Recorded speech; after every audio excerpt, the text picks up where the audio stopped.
અત્યારે સૌથી મોટો સવાલ એ છે કે શું આ બંને દેશો વચ્ચે થયેલો યુદ્ધ વિરામ ખરેખર અમલમાં છે કે પછી હવે બધું વેરવિખેર થઈ ગયું છે. એપ્રિલની શરૂઆતમાં જે યુદ્ધ વિરામ થયો હતો ને તે હવે એકદમ તકલાદી સાબિત થઈ રહ્યો છે, કારણ કે સંયુક્ત આરબ અમીરાત એટલે કે યુએઈ પર ઈરાને મોટો હુમલો કર્યો. યુએઈના સંરક્ષણ મંત્રાલયે ચોંકાવનારો ખુલાસો કર્યો છે કે ઈરાન તરફથી આવતી 15 મિસાઇલ્સ અને 4 ડ્રોનને હવામાં તોડી પાડવા માટે તેમની એર ડિફેન્સ સિસ્ટમ એક્ટિવ થઈ ગઈ અને તેને તોડી પાડ્યા.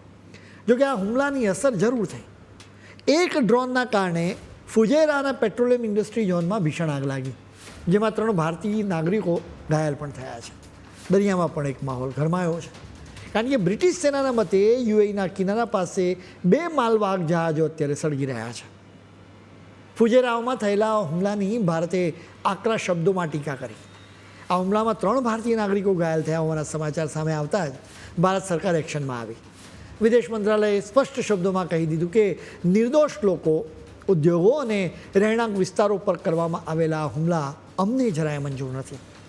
ભારત સરકારે આ લડાઈને તાત્કાલિક રોકવા માટે પણ અપીલ કરી છે, કારણ કે તેનાથી સામાન્ય લોકોના જીવ જોખમમાં મુકાઈ રહ્યા છે. ઈરાને ભલે આ હુમલાની સીધી જવાબદારી ન લીધી હોય, તેમના વિદેશ મંત્રીએ સોશિયલ મીડિયા પર ખુલ્લી ચેતવણી આપી દીધી છે.